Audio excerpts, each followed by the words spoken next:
Relevant Rasslin Productions. It's always relevant to us, damn it. We didn't lie to you folks. We told you we had living, breathing monstrosities. You don't think it's funny? It's sad, is it?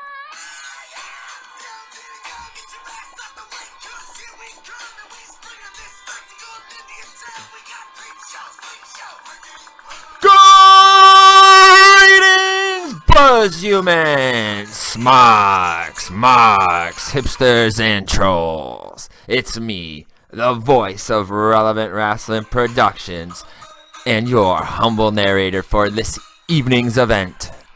It's me, Joe Fortune.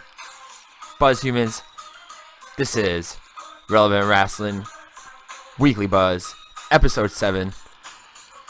Tonight's episode is titled The Snowball. If you haven't figured out why, you will once you see the album art. But if not, I'm sure most of you guys have already heard about the Sami Callihan and Eddie Edwards baseball incident, so that should give you a little baseball bat incident. So that should give you a little hint, and we'll get more into talking about that soon. But like I said, Buzz Humans, this is Relevant Wrestling Weekly Buzz. We are, what is it, about a month away from WrestleMania. We are on the relevant road to WrestleMania. So I want to thank you, loyal listeners, for joining us once again. And just to remind you, we got to pay the bills here. So make sure that all of you new and returning Buzz Humans and Relevant Wrestling family members check out all of our social media so you can continue to ride the Buzz waves with us. Make sure to join the Facebook group at facebook.com/relevantwrestling. Follow us on Twitter and Instagram at Relevant Wrestling. If you have cool content or funny tweets and memes and stuff like that, then we'll probably follow you back. Make sure to subscribe to the Relevant Wrestling Productions YouTube page. And while you're there, guys, check out the BuzzList that I have put together. You might be asking, what is a BuzzList? Well, basically, it's just a playlist of all sorts of different matches that I have seen or I've been watching over the year.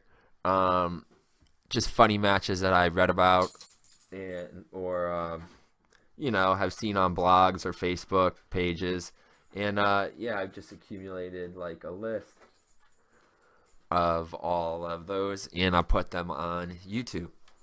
So make sure you check out that. That's the Buzz List.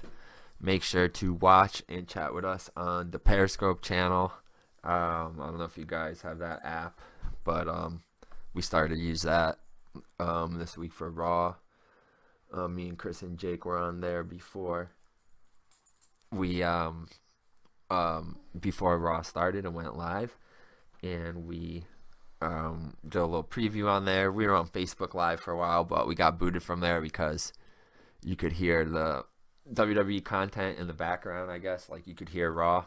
And, I don't know, first we got a warning, and then they blacked us out, so we just went right over to Periscope.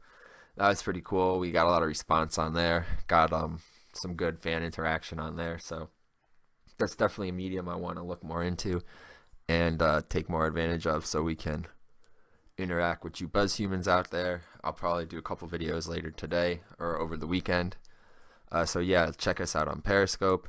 Make sure to listen to us on Audioboom and Google Play Music, where you can hear Relevant Wrestling Weekly Buzz. You can hear I Dream of Joshi, which is my Japanese women's wrestling podcast. And you can check out some old episodes of Relevant Wrestling Goes Beyond, which is my...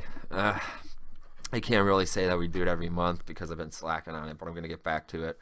Relevant Wrestling Goes Beyond is my podcast about Beyond Wrestling and Women's Wrestling Revolution. Also, make sure to check out the Relevant Wrestling BuzzTunes mixtape on Spotify. I put that on there. It's basically just a playlist. You can look for for me on there, Joe Gian Fortune. And if you check like my shared playlists, I got one up there. That's the Relevant Wrestling BuzzTunes mixtape. And that's just all the singles and songs from this year that we've been vibing to while we've been working on stuff here at Relevant Wrestling Productions. And last but not least, for you readers out there, people still read, right? I'm sure you do. You read the dirt sheets, right? So make sure to read on Facebook. Make sure to read our Facebook group notes and check out some of my reviews on there. And you can also check out some more writings and collaborative articles that I've done on Japanese Pro Ichiban on that Facebook page or on the WordPress page. I am working on, like I said last week or the week before, I don't really know about this Vero thing. I don't know if the hype died down, the buzz died down on that over the last couple weeks. But I'll look into that. I'm kind of digging Periscope, like I said, so I might stick to that.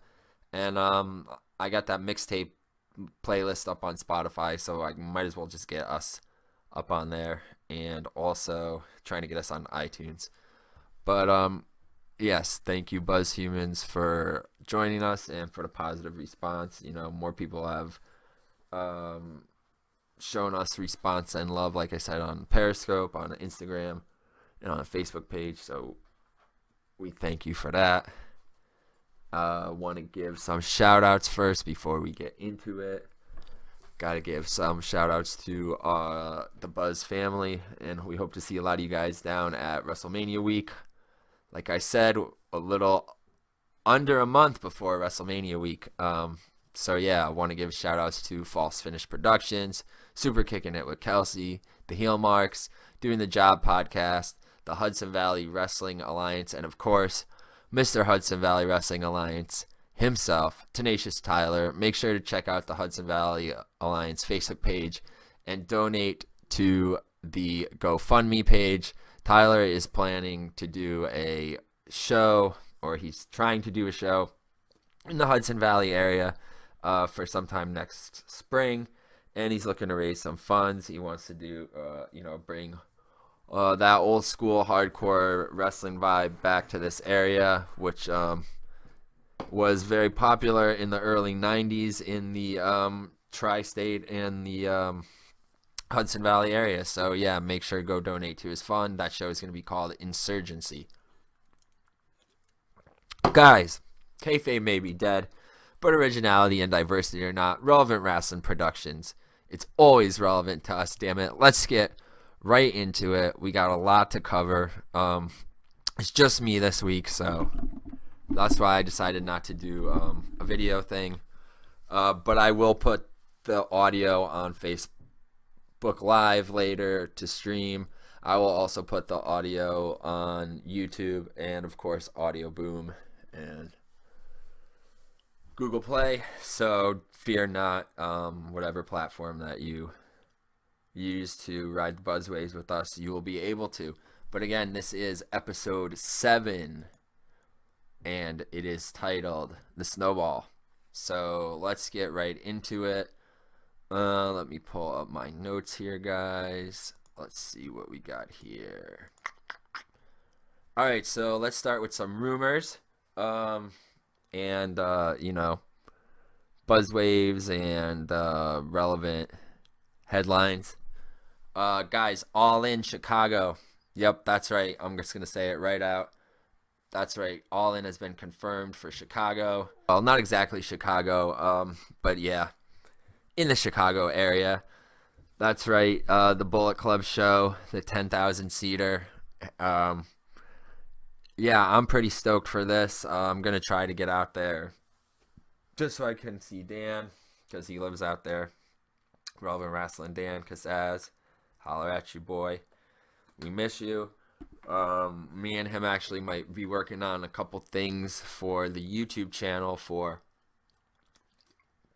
some WrestleMania week content, so stay tuned for that.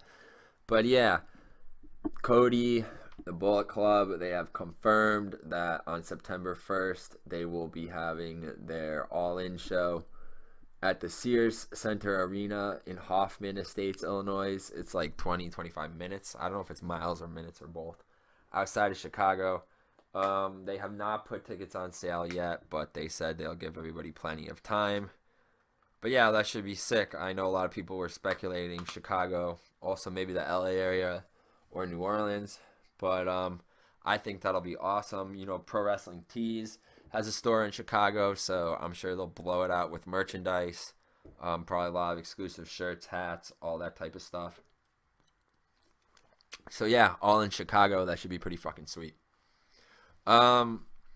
Next, let's look at something that I liked here that pissed off the marks. You know, we're not gonna go and do a Raw and SmackDown review or whatever this week. I'll probably get into, well, what I will get into though later is a quick Fastlane preview. No pun intended there. But yeah, let's go to some news from here. Let's see where this is from. Let me pull this one up. All right, this one I got from thechairshot.com. And this is WWE Chicago live event crowd upset after Lesnar and Kane match. And this was from like this weekend. And as you guys know, Brock Lesnar was not on Raw last week, and he was not on Raw this week, but he did show up to a house show this weekend. And this was from March 3rd. So let's read this one. WWE had a live event tonight where Lesnar appeared for the first time after his no-show. That's, you know, in, what is that, like in regards to him not being on Raw the past week. The show had been promoted around Kane and Lesnar, first time ever match. But the match lasted under a minute, and it didn't take long for, of course, the Twitterverse to explode. Many fans tweeted their unhappiness, questioning why WWE would do this. Another interesting note is that Paul Heyman announced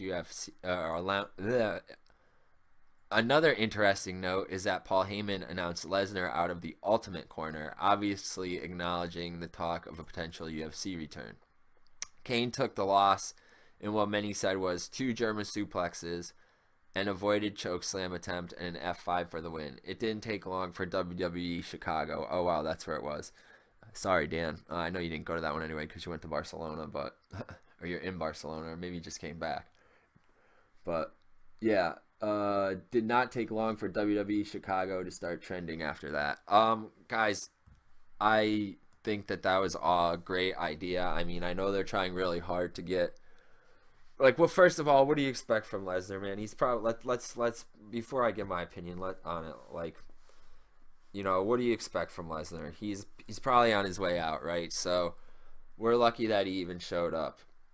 You know, we know that his contract, he's run out of dates. We know that the WrestleMania main event may be in jeopardy because of it, but he showed up to the house show. He squashed Kane. It pissed off the fans. And look, they're trying to get Reigns over as a face, right? And obviously the marks are never going to cheer for Reigns. And they're going to do, WWE is probably going to try to do whatever they can to make him a babyface. You know, but the fans are rabid and they love Brock, especially the Chicago crowd. They're very vocal. So a good way to piss them off and get them to turn on Brock definitely, I think, was to have him go over very quickly in that match. I mean, what kind of a long match? You were expecting a long match from him and Kane? Like, is that what you're expecting? I don't think so. So it was either going to be a long match and everybody was going to say it was a clunker and it sucked, or it's going to be a little squash and piss everybody off. Either way, it pissed people off. It got them talking, and I don't know. I don't think it's going to make people boo Brock at Mania, but it was a nice attempt. Next one I don't really know the validity of this, but that's why it's a relevant rumor, so let's check this one out. This one I got from F4W Online. God, this is one from Dave Meltzer, so take this for what it's worth. You know that you guys have probably already know this one is bullshit, but WWE, this one is about WWE running a potential 100,000 seat show at MCG. I don't know what that is. Oh, in Melbourne, Australia. I guess MCG is the name of the arena. I'm looking at a picture of it. That place looks pretty, it looks straight. I mean, it doesn't look like it holds 100,000 people, but what the fuck do I know? For all I know, that could be MetLife Stadium they're showing on there. Does that look like Australia? It is. Yeah, so it says the story doesn't list a date, but they think maybe October would be and stated it would be a pay-per-view in October, and it would probably draw 100,000 fans. Um, the story that the story stated that the official announcement of the show would be at WrestleMania. All right, so we don't even know if this is true or not, but we will get we will get the announcement at WrestleMania. That's what they're saying, that if this is going to happen, that they're going to, announce it officially at Mania. It says WWE once drew 55,000 to a smaller stadium in Australia in 2002.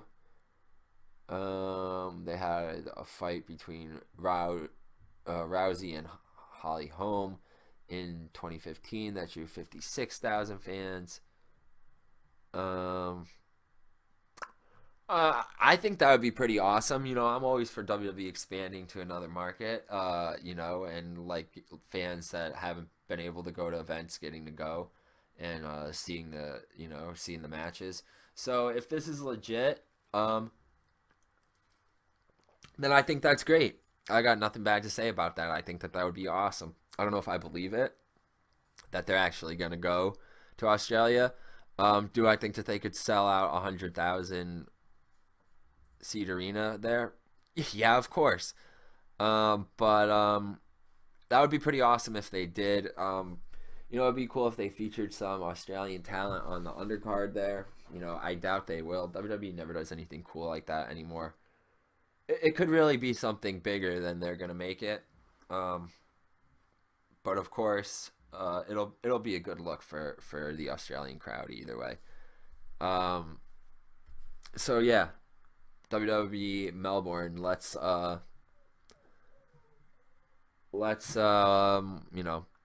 wait till Mania and see if they confirm that or not. One thing that has been confirmed, which I think is pretty awful for them to do it in this country, but whatever. That's neither here nor there. We're not going to get political on here. WWE has confirmed for April 29th that they will be having the greatest Royal Rumble, which will be a 50-man Royal Rumble held in Saudi Arabia. I'm not really sure. I've heard a few people have told me that this will, and I've read that this will be on WWE Network, or at least filmed for WWE Network. I think that's like what Meltzer and those goofballs said. I don't see why WWE wouldn't film it regardless. I don't know when it'll air. That's what I'm saying. But yeah, I don't know, guys. It's a cool concept. I don't know if it's gonna really go over in the main storyline or the main canon. But there it is. WWE is gonna have a 50-man Royal Rumble. It'll probably feature superstars from Raw and SmackDown.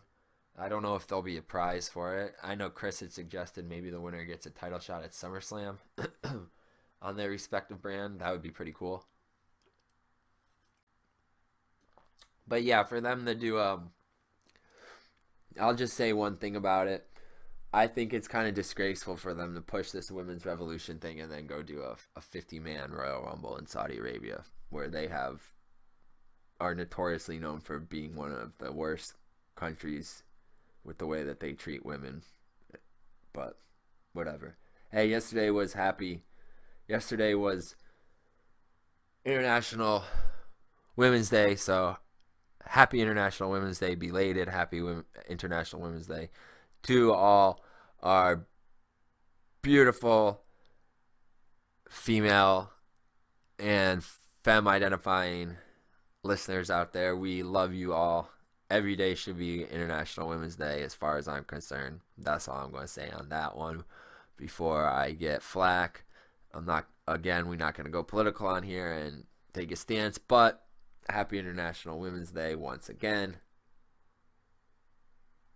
And yeah, WWE 50-man Royal Rumble, the greatest. We'll see about that. You guys want to hear the clip of Sami Callihan's response regarding the baseball bat incident. I'm sure if you guys haven't seen it or heard about it now, well, I'll tell you about it if you haven't. What I meant to say was I'm sure you have seen it or heard about it now, but if not, there was like a hardcore match on Impact a couple weeks ago. I don't know when it was actually taped, but it was Eddie Edwards versus Sami Callihan, and there was a spot where Callihan had Edwards laying on his back in the middle of the ring and put a chair, set up a chair across his chest, and I think he was supposed to swing the baseball bat that he had and hit the chair, but he completely missed the chair and smashed Edwards in the face, and he legit fucked him up, cracked his orbital bone and broke his cheek and shit like that. Now, of course, it was a big botch, safe, unsafe, whatever. I've never been in the ring, so I'm not one to talk about that. It's really the performer's choice whether or not they want to put their bodies on the line, and they know what to expect, and that something can go wrong. But I like how everyone, I like how they've turned it into a work shoot now. Obviously I do, because I am, I've used, I paid homage to it in the, the artwork and the title of this week's episode. And if you have really kept up with this, you'll see that Sami has a t-shirt, that says, "I broke Eddie's face with a baseball bat," I think it says. So, that again plays homage to the Wahoo McDaniels shirt and the Big Show shirt. That was from CM Punk, and I think the other one from Greg Valentine, who broke Wahoo McDaniels' leg, and CM Punk, who broke Big Show's hand. I don't know if you guys remember that obscure ass angle. But yeah, then we saw actually Eddie put a shirt out too on Pro Wrestling Tees that said, "You're gonna need a bigger bat." So there you go, guys. I mean, what does that tell you? That they have turned it into a work, that even if they've turned it into a work shoot, and that's great, because now they can both make money off of it, which that's the point, right, of the business. So let's play this Sami clip, even though I'm sure most of you guys have already heard it, but it's pretty funny. 24 hours have been rough for me, and Impact Management told me it'd be in my best interest to go out of my way to just address what went down last night at Impact on Pop. I hit this man in the face with a baseball bat, and the last 24 hours I've been getting all this hate and all this negativity online, and Impact says, "Yo, you have to go out of your way to make this right." People are saying we crossed the line. So from the bottom of my heart, I have to tell each and every single one of you, I'm not sorry for a single thing that happened. Look at me and tell me I am not being serious. I do not feel bad. TMZ is messaging and interviewing Eddie Edwards when they should be interviewing me. The most dangerous man in professional wrestling today. Oh yeah, and Jim Cornette, you can kiss my ass too. There you go. There you go, guys. All right, there you have it, guys. That was the little Sami promo there. So, like I said, I'm glad they're able to make money off of this angle. Guys, I don't know if you heard, but Rey Mysterio injured. Yeah, he was supposedly, well, he did come to Connecticut last week to work a show on Friday for Northeast Wrestling. He was teaming with Flip Gordon to wrestle. I'm not sure who it was. I was gonna go to that show actually, but it snowed last week. No shit, and it snowed this week. And yeah, that's another reason why we chose the episode title, if you haven't figured it out this week, because it's been snowing all week in the Northeast, and we're here in Connecticut freezing our asses off and shoveling, and that's probably where the rest of my Relevant Wrestling Productions crew is. But Rey Mysterio, who was supposed to wrestle Jushin Liger at New Japan Strong Style Evolve it's actually in a couple weeks. It's going to be on the 25th, is it? Let me check my calendar. Yes. Look, so Ray came to Connecticut to work the show in Waterbury at night. He supposedly was going to stop at Stamford at WWE headquarters to have a meeting with Triple H, talk about a match at Mania. I still think that this is just all bullshit. Not that he got hurt, because he did get hurt, but I think that the part about him meeting with H to have a match at Mania, because everybody thinks that he's going to have a match against Cena. But, I still think it's going to be Cena and Taker. But whatever. Mysterio supposedly met with H, or was going to meet with H, but H had to go to Saudi Arabia negotiate the deal for the Greatest Rumble that I told you about earlier. We talked about earlier. The worst Rumble. And I guess they were still in the middle of the negotiation. Ray went to work the match. Now he got hurt. Now they're saying it's a torn bicep, but it may not be that bad. He's still slated to work Liger at Strong Style Evolve, but people are saying he's been pulled from WWE. So go figure. I don't know. I know Ray's worked hurt before. I really hope they don't have to dumb down the match if he is hurt. I hope they don't have to change the match if he is hurt. But only time will tell. We're just a few weeks off from Strong Style Evolved, so we'll see. That would really suck if Mysterio was pulled. Let's see what else we got. Damn, we got a lot of rumors to cover here, but that's awesome. Because I'm not really going to talk too much about Fastlane, but I will give you my predictions for it. Let's see. Guys, there was a rumor that there were going to be new WWE, here it is, WWE Cruiserweight Tag Team titles, debuting after Mania, or maybe at Mania. I haven't really heard much about that, but what we can confirm, and this is a spoiler, so if you don't want to hear this part, this is an NXT spoiler. I don't know, tune out or turn it down for about a minute or two. But NXT, at the NXT tapings on Wednesday. This hasn't aired yet, but it will air before Mania. So in the coming weeks before Mania, make sure to check out NXT on WWE Network. NXT has... On NXT, they announced, actually, EC3 came out, made his debut, so EC3 has made his debut. There's your first spoiler. And William Regal came out and announced that there will be a 6-way ladder match at NXT New Orleans for the brand new, and how long have we been saying this on here, guys? Might not be the name that we wanted or exactly the gimmick that we wanted, but they are introducing a brand new NXT mid-card title, which will be the NXT North American title, and the participants for that ladder match that are confirmed, all participants have been confirmed, so here's more spoilers. EC3, Killian Dane, Velveteen Dream, Adam Cole, Lars Sullivan, and my pick to win, Ricochet. So yeah, guys, that match should be fucking awesome. Obviously, it's gonna be at TakeOver in New Orleans, Mania week. Saturday night's gonna be probably the biggest night in independent or non-WWE wrestling history.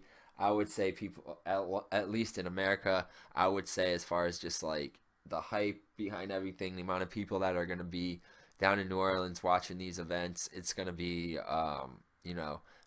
Ring of Honor versus NXT that night as far as the big marquee shows, that 7:30, 8 o'clock slot.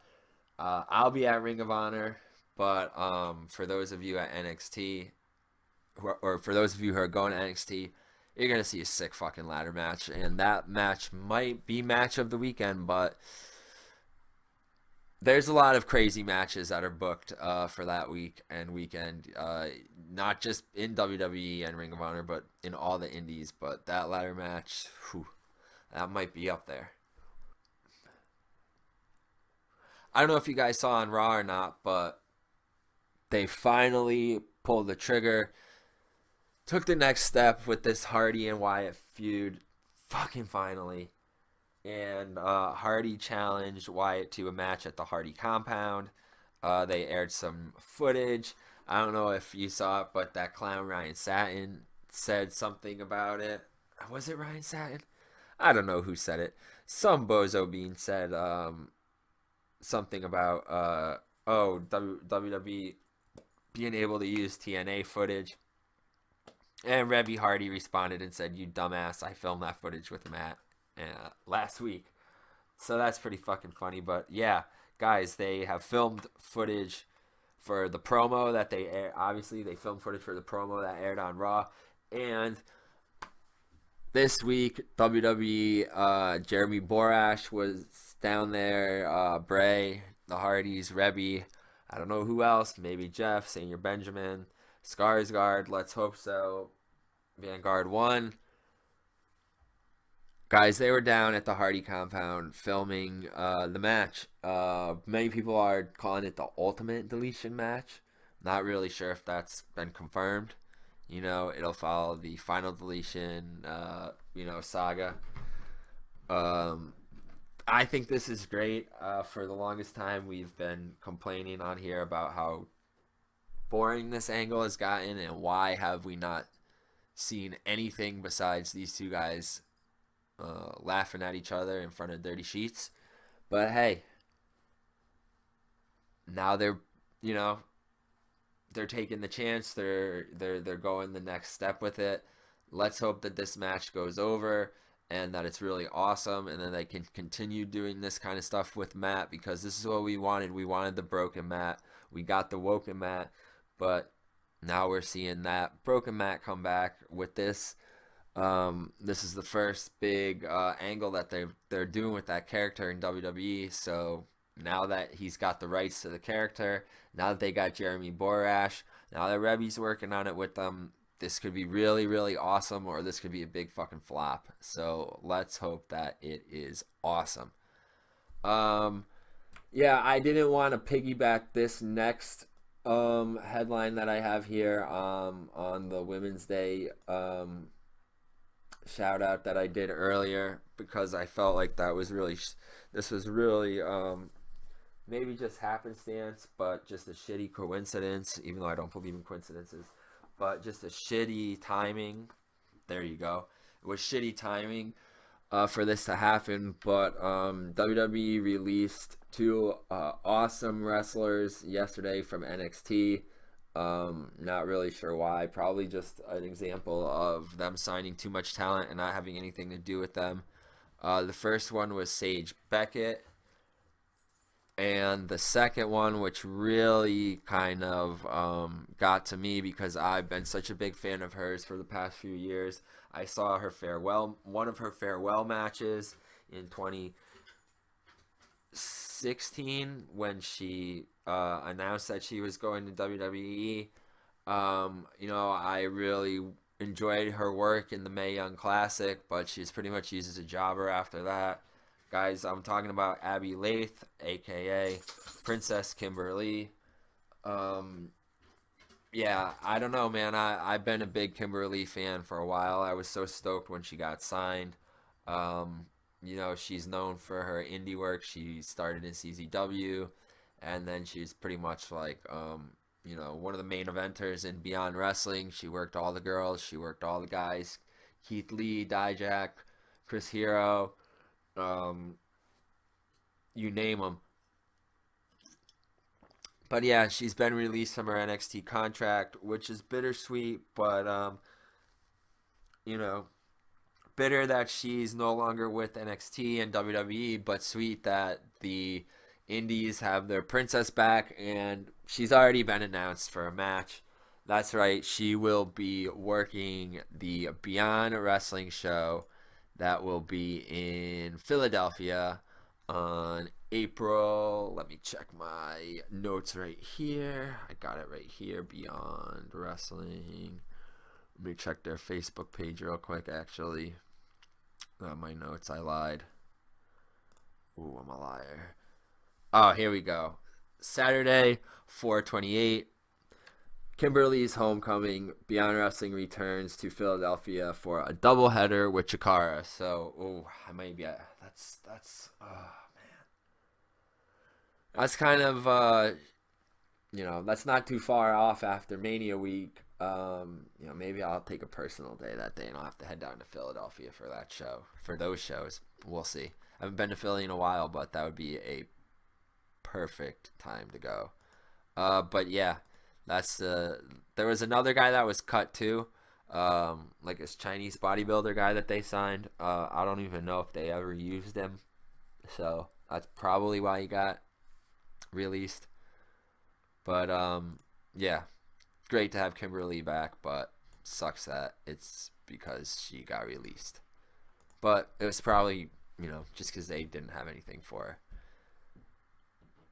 Guys, this John Bravo thing has taken a twist, a hysterical twist that only in professional wrestling. I don't know if could something like this happen.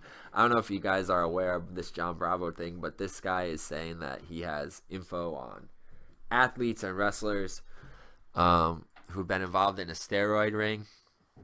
He was kind of hinting at Cena, but we don't know if that's confirmed. Well, obviously, we don't know if that's confirmed. And also hinting at Roman Reigns. But it was actually revealed this week that the wrestler Reigns that they were talking about that may be involved in this steroid scandal. Which is kind of crazy because we know that Roman was already suspended once for violation of the wellness policy.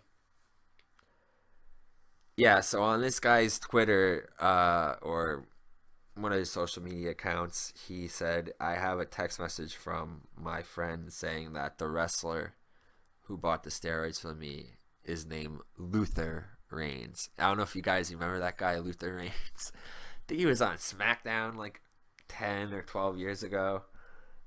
Big dude. He had like these big, not hoop earrings, but these big like horseshoe shaped earrings in his ears. I don't fucking know. I really don't even know. I think he was like part of like when Kurt Angle was the commissioner or something. He was part of Kurt's crew. But yeah, now they're saying Luther Reigns is the wrestler, so Roman might be off the hook. But the crazy thing is that WWE has been worried about who is going to be named in this if anything came out officially. And they do have backup plans for Mania, including the main event. I know they're also concerned, like I said earlier, if Brock is going to walk or not, or show up at Mania because his contract is, already up. Well, and they haven't come to terms for anything new. And he's, probably he is going to UFC after Mania. Let's be honest. So yeah, WWE had, like I said, backup plans in case any of this John Bravo steroid shit proves true. In case Brock walks out, that's why we haven't seen Samoa Joe yet, and that's why Braun Strowman hasn't had a match officially announced yet. It's because those guys are kind of being held in place in case they need to be, interjected in any of those matches. So we'll see what happens with this steroid thing, but I don't know, man. I think it's just bullshit. Just some fucking mark trying to get himself over. Not even a mark, a wrestling mark, but just a guy who's like a mark for himself who wants to make a name. Guys, this may alter NXT plans, which I don't really know how they're gonna deal with this because they already have I think they have the match booked for TakeOver. Oh yeah, they did announce how they were going to take care of this. They're just gonna strip them of the belts. Bobby Fish got injured, guys. I think it's a ACL, MCL injury. He's gonna be out for 4 to 6 months. So him and Kyle O'Reilly are gonna be stripped of the tag belts, NXT tag belts. That's another spoiler. Sorry, guys. I know everybody's disappointed about that because they really dig in Redragon or the rebranded as Undisputed Era as tag champs. They just won the belts at the War Games thing, I think, or maybe before that, and they defended them at War Games. I can't really remember when they won them. I think they defended them. I think they won them after War Games. But anyway, Yeah, Fish is injured. A lot of people wanted Cole to take his place and resume the tag team championships with Kyle O'Reilly, but I guess that didn't happen. The Dusty Rhodes Classic is currently going on, and the finals were going to be held at TakeOver anyway. So they just shifted the card around a little bit, and I guess whoever wins that tournament will be the new NXT Tag Team Champions. I'm actually not sure who's advanced in that tournament yet. I'm not caught up on NXT. I got a lot of wrestling to catch up with today, so while I'm editing all of this and uploading this and working on the cover art, finalizing the cover art, I will be trying to catch up on everything. I got to catch up on New Japan. I got to catch up on Beyond Wrestling. I got to catch up on Impact and NXT. So, yeah, I'll be up all day and night trying to catch up on that shit. But anyway, Fish is injured, and at NXT TakeOver, the winners of the Dusty Rhodes Classic will be the new tag team champions, NXT tag team champions. All right, guys. One more headline. Let's talk a little New Japan. See how you guys are feeling about this. This is a little touchy subject for most of you out there. And look, I'm sorry, but you're just gonna have to get over it. Let's talk right about it. We'll address the elephant in the room. That is the New Japan Cup. In the first round, Juice Robinson beat one of those randos from the Bullet Club. I can't even remember. I'm sorry. I feel bad. But Juice Robinson advanced. And in a shocker, and this broke my bracket because I predicted Ishii to win this whole thing and to beat Okada, but I guess that was squashed. Elgin beat Ishii in the first round. I know a lot of you guys are probably really pissed that Elgin won. I just want to ask all of you, all the SJ dubs out there and all the snowflakes and everybody's getting butthurt over Elgin. Like, you guys are boycotting all the American indies where he's being booked, right? But like, are you going to hand in your New Japan card if Elgin wins this thing, or since he's already won a match and seems to be, getting regular bookings and a push in New Japan? I don't know. I'm calling you guys out. If you don't support Elgin, then you probably shouldn't support New Japan either, right? I don't know. You tell me. But maybe Elgin's going to win the cup, and if he does, you better be ready to hand over your cards. Anyway, let's keep talking about some positive, more positive New Japan news. I'm not going to get hot over that shit. Anyway, guys, the merchandise, the links are on their Twitter and on the New Japan website. They put the flyer out. You can check it out. All the merchandise for Strong Style Evolve is out. The merchandise catalog or flyer. I'm taking a look at it right now. Well, it looks pretty cool, but a lot of shit's expensive. There's like a Strong Style Evolve shirt, the Lion Mark shirt, a couple different Bullet Club ones. There's like a Hello Kitty Bullet Club one. The t-shirts are between like $30 and $40. They got a bunch of towels, like a Bullet Club one that's $40, Omega one that's like $40, New Japan one that's $25, a Chaos one that's $40. Geez, they have this huge Okada dollar bill one that's $70 for a bath towel. Holy crap. $70 for a New Japan hoodie, $50 for a Bullet Club shirt, $180 for a tracksuit. Oh my god. If you guys are planning to buy that merchandise, I would wait and buy it at, well, obviously, if you're trying to get that merchandise, you can buy it at the show, so I would definitely do that if you're going to the show. But if you're not going to Strong Style Evolve and you just have to have the merchandise, it tells you at the bottom of the flyer how you can get the merchandise in America. You can go to tenso.com, and what tenso.com is, I mean, I'm kind of looking into this just for future purchases. I can't really afford any of this stuff right now, especially with Mania Week coming up. But I guess like some things some places won't ship merchandise to America. So like what Tenso is basically like a website that they have a warehouse, and you can get like an address with them where you can get your merchandise. You can order like Japanese merchandise, for example, to you can order Japanese merchandise and put in that address, and they'll send the address to the warehouse, and then you just have to pay another fee, and the warehouse and like shipping and that kind of shit, and the warehouse will send the stuff to you in America or wherever you are. That's what I'm gathering from it. But it gives you instructions at the bottom to get like yourself registered with a Tenso address, then make an account on the New Japan website, because I think it's you can only buy this stuff on the New Japan Japanese website. It's kind of weird, but it's not, because that's where you have to order the stuff from, is Japan anyway. It says to create an account on there, and then you can, pick your items and make sure you put the Tenso address in there, and then you can check out. And I'm not really sure how it all works. Maybe somebody else can help me and explain it better.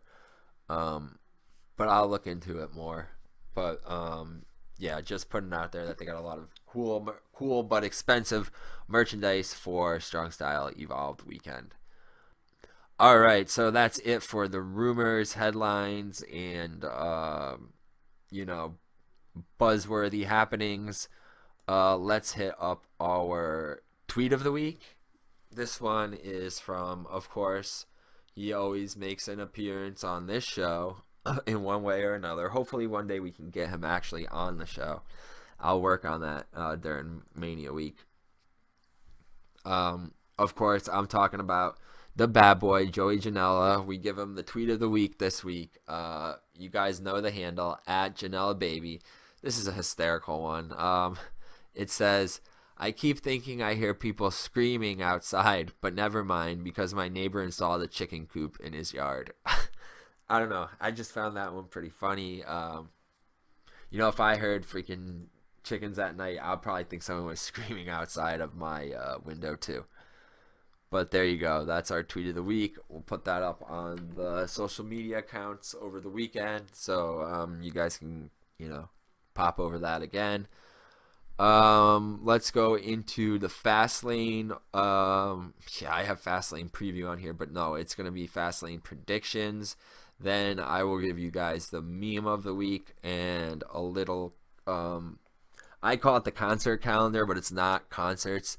It's shows, so I would call it like the match list or whatever. I don't know, because it's not really matches, but it's a little events list, basically upcoming shows. I'll give you guys some upcoming shows in our area, so you guys don't miss out on any of the relevant wrestling events. Not our events, but the relevant wrestling, the indie events that are going on.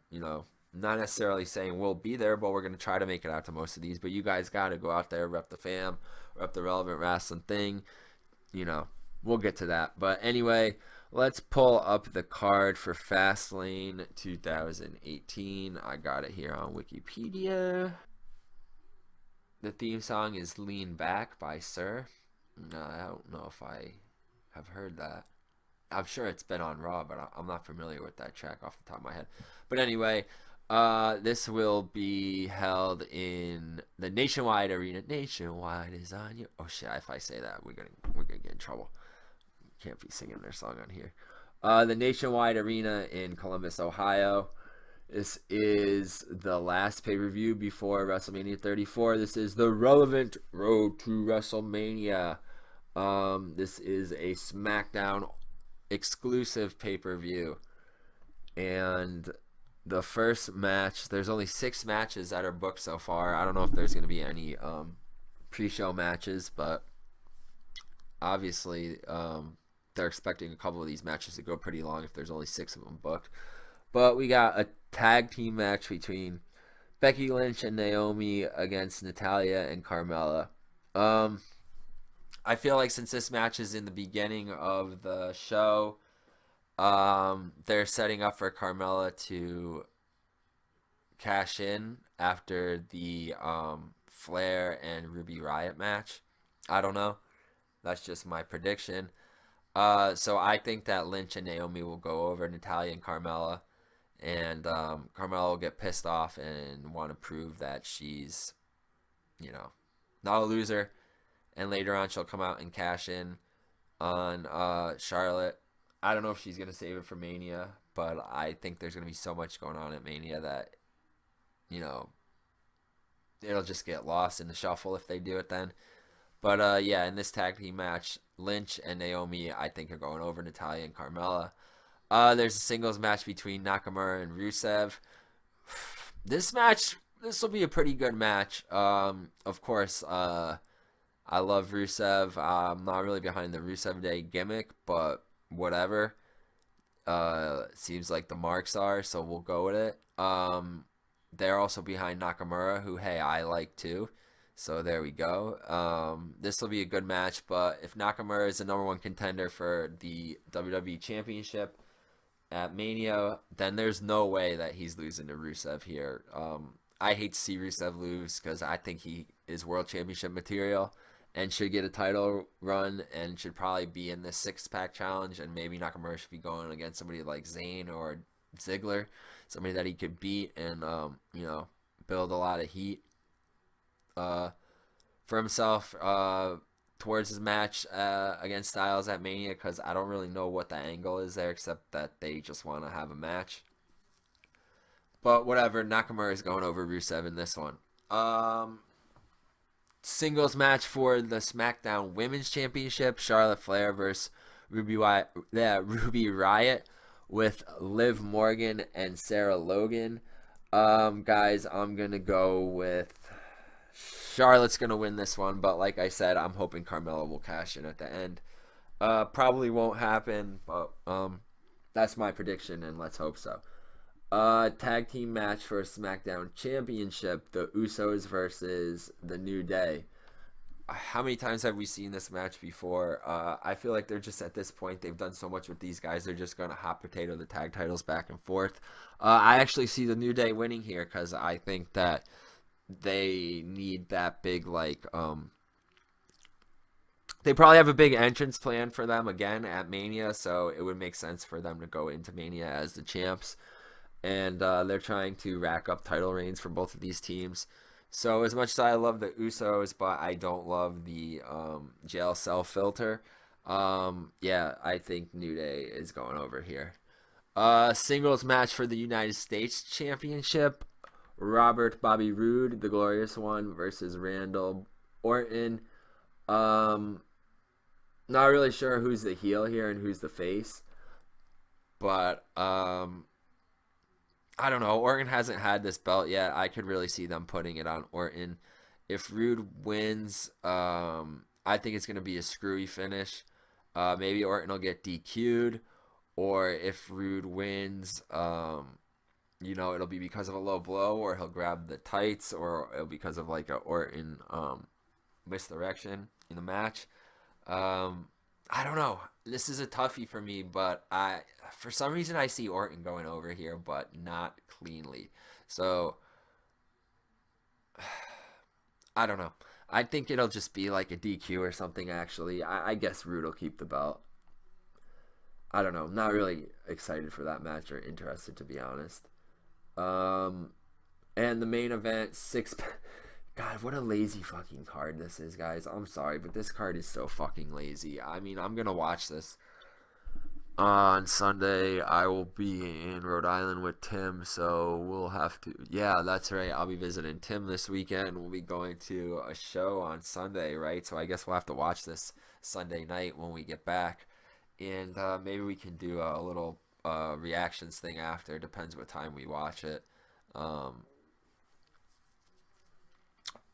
We're going to What 3? Yeah, What is Wrestling Has It Tomorrow.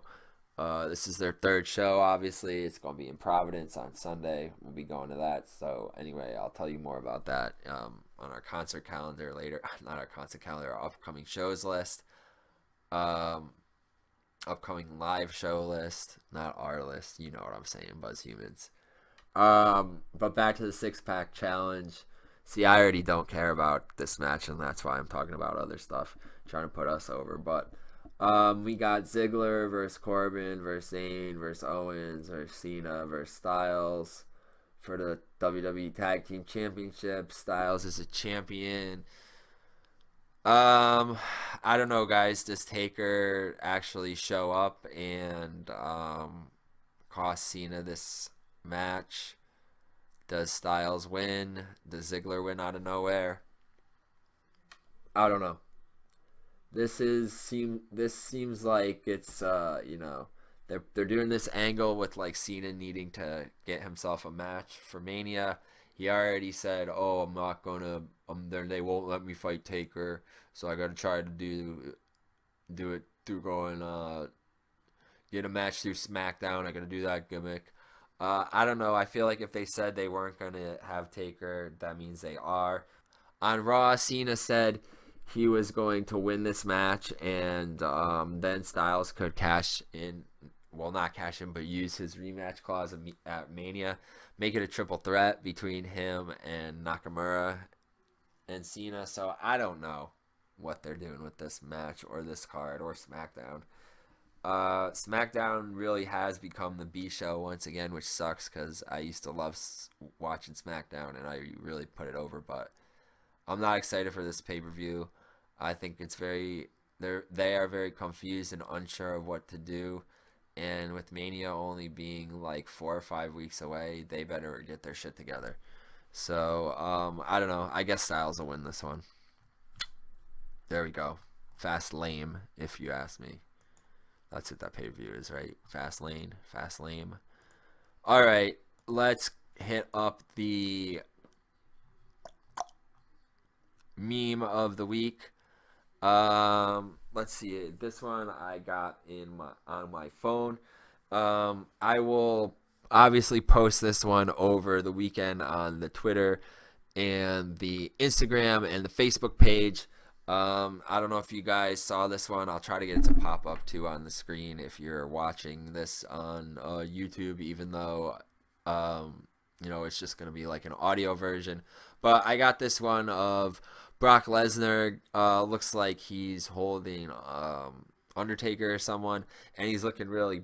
Oh no, it's him holding like The Rock, and it says and one side of the meme, and then the other side it has him like holding Strowman up. Both pictures he's holding both guys up for the F5. But in the first picture, obviously it's from like 15 years ago, maybe even more. So he looks buff as shit. In the second one, he looks really pudgy. Obviously, we know that Brock got knocked for being on the roids lately, and now that he's trying to get back into UFC, which is crazy because he was only fined and suspended but not kicked out. Or, well, I don't even know if he was suspended. Yeah, he was suspended, right? And then he had his win revoked.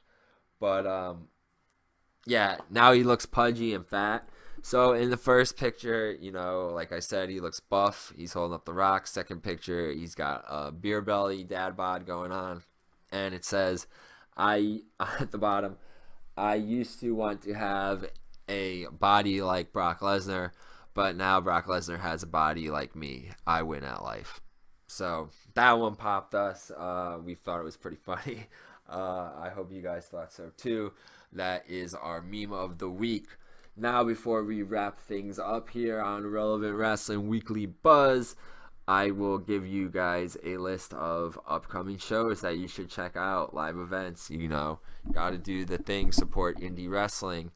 Guys, March 10th, CZW will be in Voorhees, New Jersey. On March 11th, we got What 3 in Providence. That is Wrestling Has It Tomorrow. Me and Tim will be there. We got ACH versus Super Crazy at that, so that should be pretty cool. We got JT Dunn versus Low Key. Looking forward to that one as well. March 17th, we have On Point Wrestling and Game Changer Wrestling with a double shot in Blackwood, New Jersey, so that should be pretty cool. I'm sure everybody will be fucked up at that one because that is on St. Paddy's Day. We got the following day in East Greenwich, Rhode Island, which, guys, I botched and I bought 2 tickets for this event for me and Tim, but because I thought that I had off that weekend, but I actually have this weekend off. So if you guys are looking for tickets for Beyond Wrestling on Sunday the 18th in East Greenwich, hit me up, Joe Jam Fortune. Find me on Facebook or hit me up on any of the Relevant Wrestling social media platforms. I got 2 tickets on sale. I'll sell them to you for face value.